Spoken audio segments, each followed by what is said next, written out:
This is Anthony Iannarino, and you're listening to In the Arena. Step into the arena. Give it all that you got.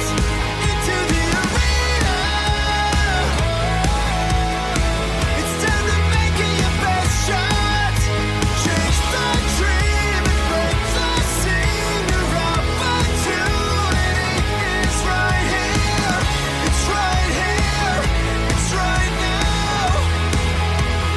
Welcome to my arena.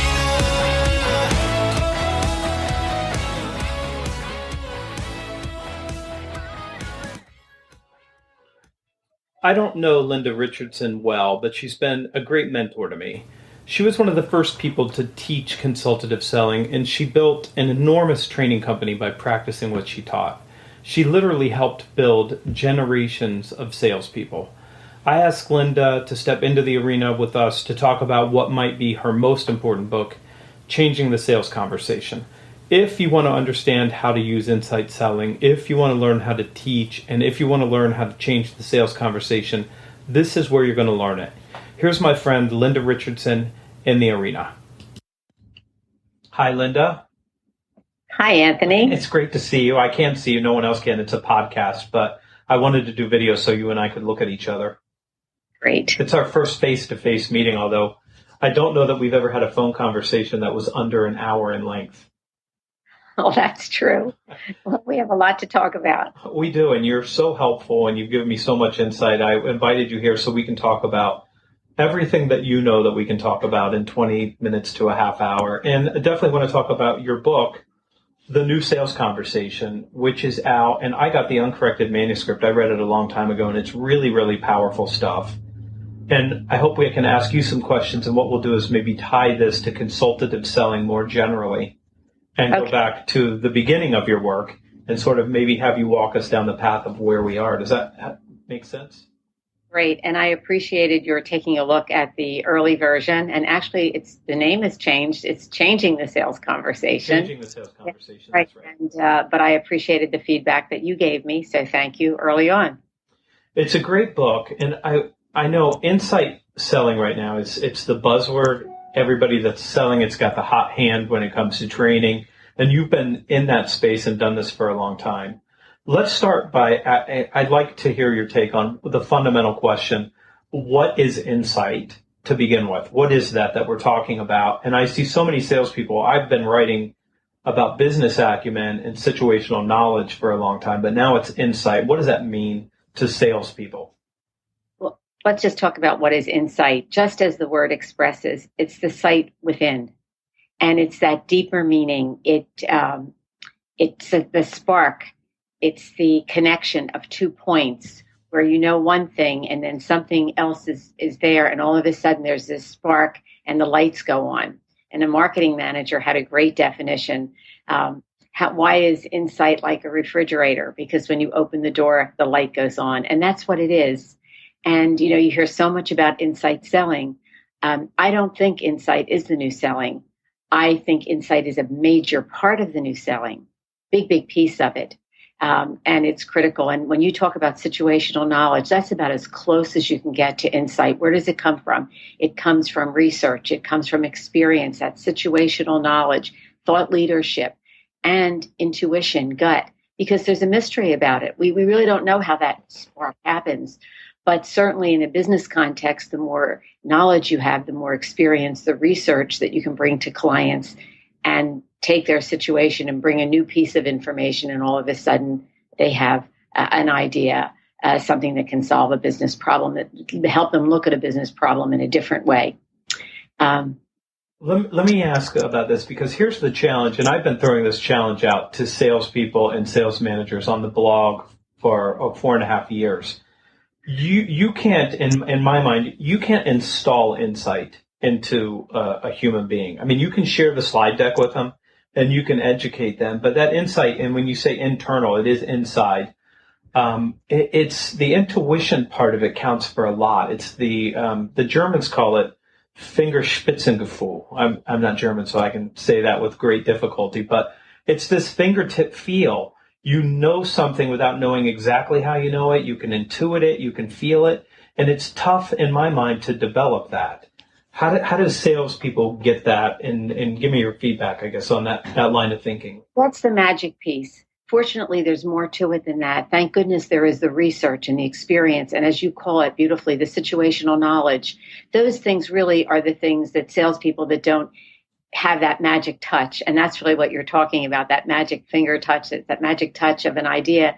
The more knowledge they have, the more experience, they can look at a situation and then bring something to it so they can then look at it in a new dimension, in a new way. So I think that's the key. One company was their advertisement did not work, and they spent a lot of money on it, and it was, in all of the newspapers, and they went with a consultant, and the consultant was telling me that he pointed out to them that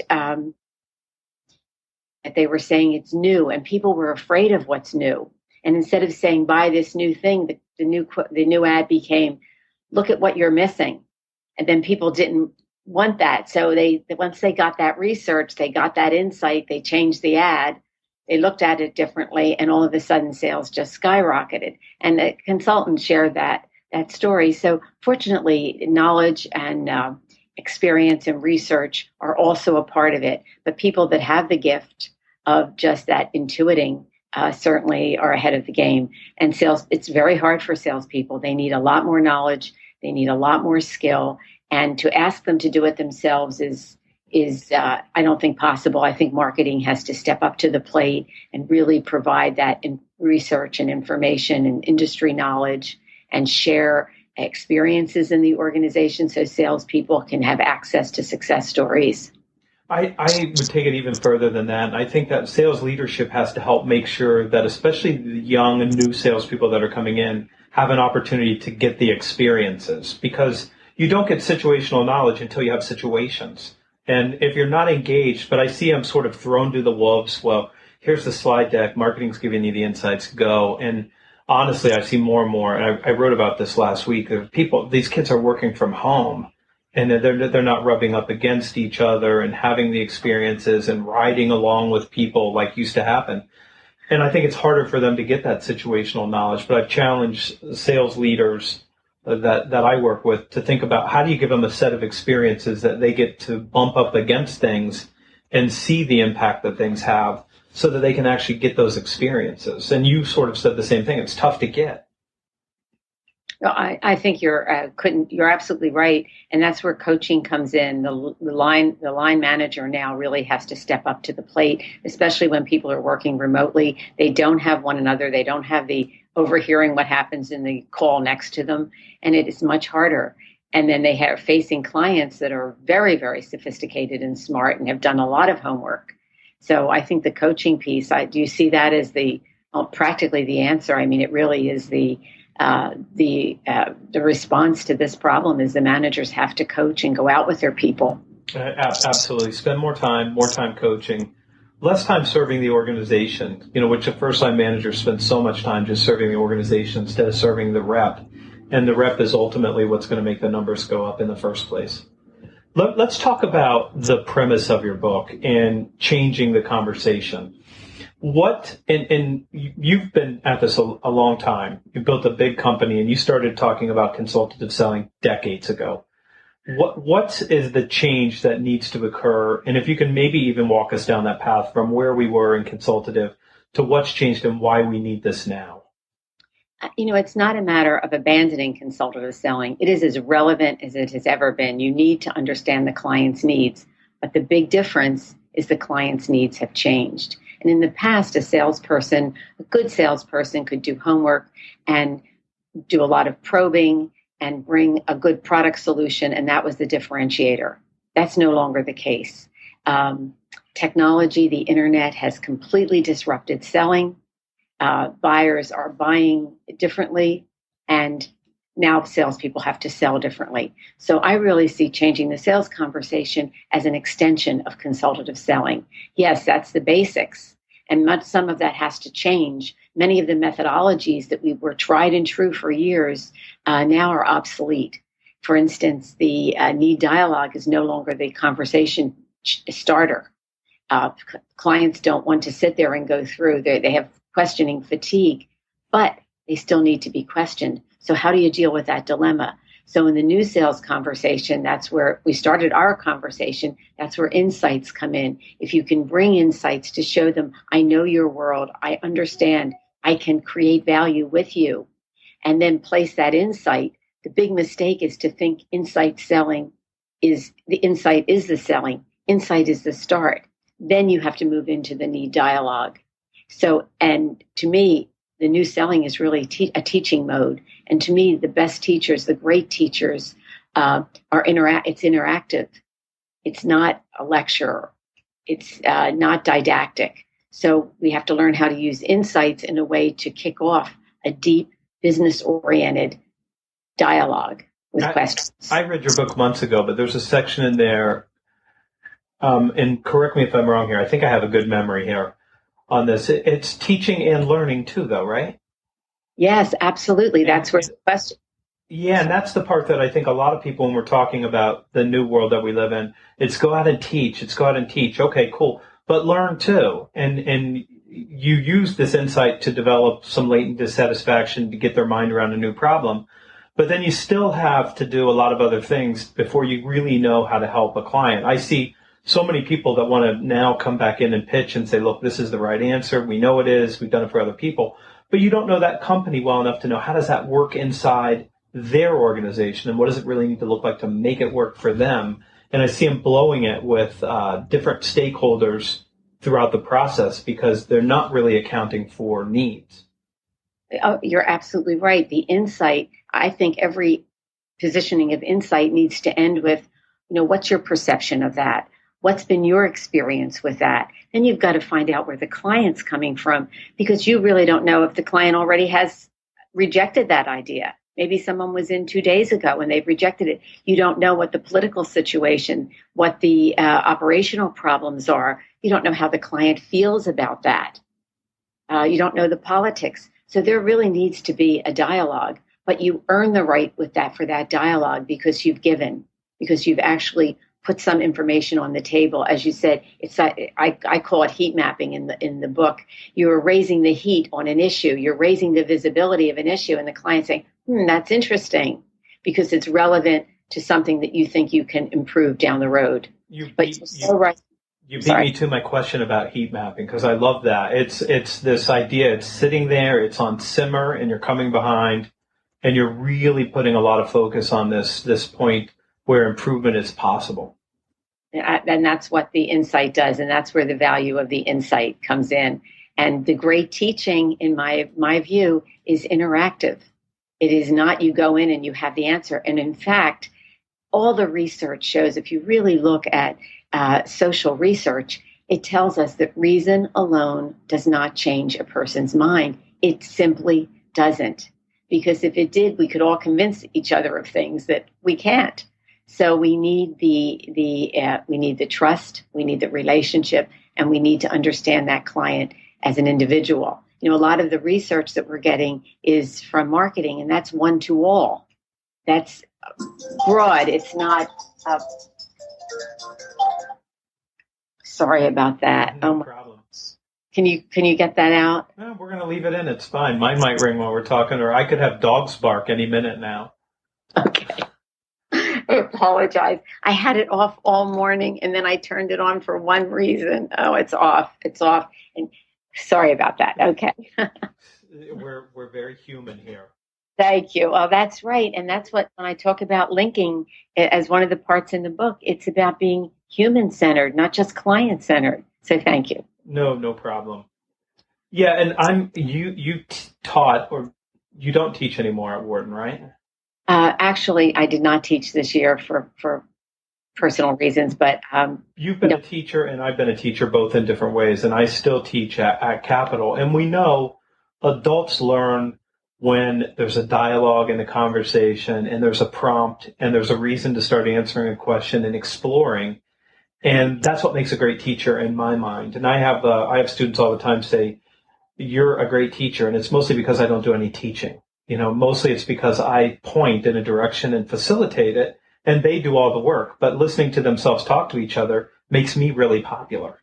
And I think that same thing's true with clients. If you give them space and you help them find the way, you don't have to be coming in and pitching your idea. You can show it, you can teach it, and you can step out and let some of the work develop. There's a lot more teaching sometimes with questions than with telling or declarative sentences.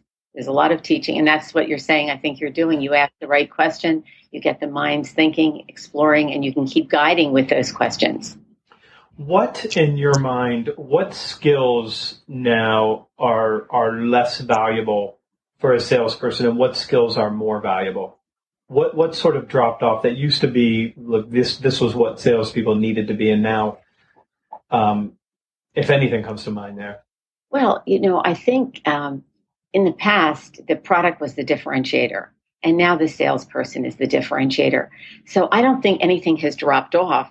I think the challenge is more has been added on, as a matter of fact, because the key skills of listening and questioning, positioning, relating and so forth, those skills are still there. But now, of course, they need technology skills. They have to be really good with technology, really good with comfortable with technology so they can leverage all of the great tools that are out there. I think they also have to know how to brand themselves because they're the differentiator now. And, the power of a brand is one thing. When you think about that, when a client thinks about that salesperson, there's one image they get first. What does the salesperson want that to be?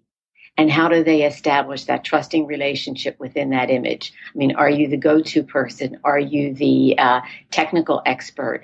Are you the one that can connect you with somebody? Are you the industry expert? What's that one thing that you want your client, because their client's going to identify that one thing they'll think of when they think of you. You should try to control that. So I think they need to have a presence on LinkedIn. They have to know how to use the social skills and so forth. What's funny about that is with all the talking about young people and social media, I go out and look at their LinkedIn profiles and they're empty. I mean, they're bare. And I'm thinking, you're supposed to be leading us down this path. But, and you're right. I had a client that I won in one of my businesses. And the reason he agreed to meet with me is because he was able to look at my LinkedIn profile and decide I was somebody worth talking to. And they get to look both directions. And we think we're the ones doing the research, but they can very easily Google you too and decide whether or not you're worth spending time with. And they are doing that. You're not just looking them up. Absolutely. And, a lot of the profiles look like they're applying for a job because in the past, that's what you had. Now it really has to be something around your value, what you bring to a client. Claire Booth-Luce once said the most important sentence is, what is your sentence? That we all have one sentence. And if you really think about that, they need to really take a look at it and say, if a client read this, would the client know the value I could bring to them tomorrow? That's right. I don't see that when you look at a LinkedIn profile that looks like a resume. It looks like you're applying for a sales job, and you're not. You're applying to be the consultative salesperson or the trusted advisor for the client. One thing that I think has shifted, and you speak to this in the book in a couple different places, is risk aversion. I think risk is a bigger issue now than it's ever been. And I think that resolving risk is more challenging for salespeople than it's ever been. There's a greater tendency for clients to just stick with the status quo than to take any risk. And I see a lot of deals die because the client really, the way I've said this is that they trust their problem more than they trust you as the salesperson. They know the problem. They know what that looks like. They have no idea what kind of pain you're going to bring them as you walk them through the change initiative. Talk about how that's changed in your view. I think that's a very important change, and clients are risk adverse, and we're seeing it in things such as they have consensus buying. And I think there are a few things that are very important for salespeople. The solution now has to be different. The solution can't be, this is because my product is superior. Yes, that's a part of it, but that can't be the lead. I think the lead has to be, we understand the business challenge. We know how important it is. And this is the outcome we can produce with you. And then I'm going to give you some proof of value. I will actually show you an example. A salesperson has to go in with success stories. They have to go in with the metrics to show them this is what it's costing you now. This is what it'll cost you if you do nothing. This is what we're bringing to the table and what it means. But even that is not enough. even when you have that total rational story, then comes trust. Then they have to actually trust you. You have to have proven yourself or built that trust with the client, because otherwise deals are getting pushed and pushed to quarter. No decisions are increasing.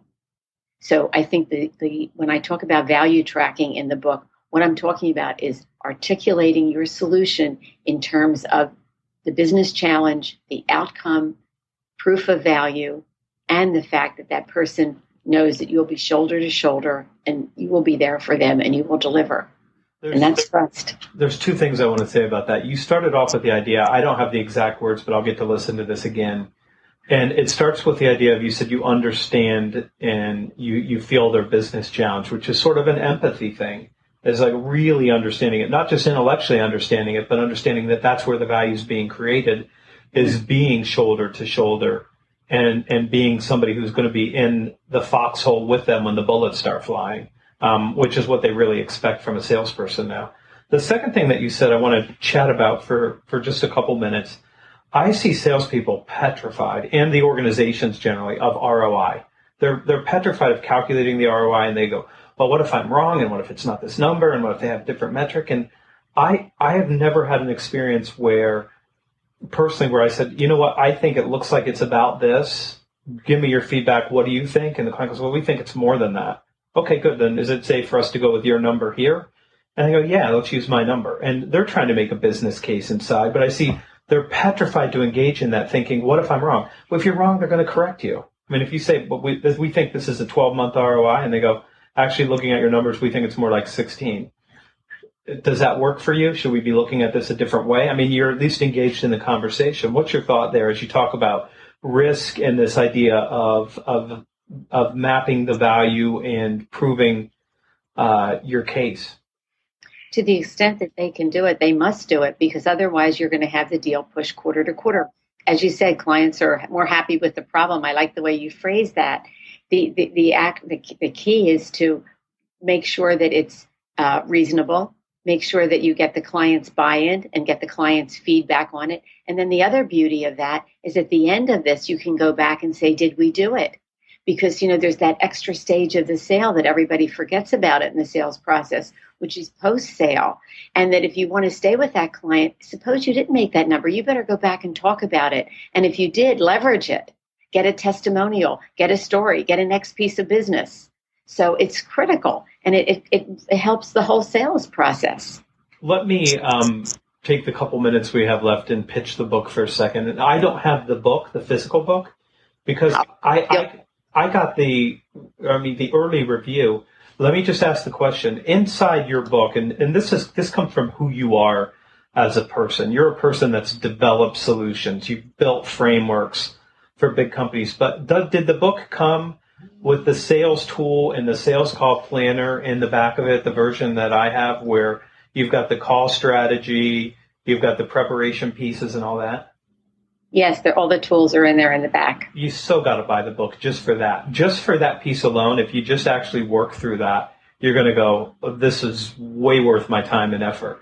It's got a loss review, if I remember right. There's checklists. It's it's a powerful addition to the book. It will help you work through the material. It's a brilliant book. It's a welcome addition to what I believe salespeople need right now, and I appreciate you coming on to share your thoughts with us.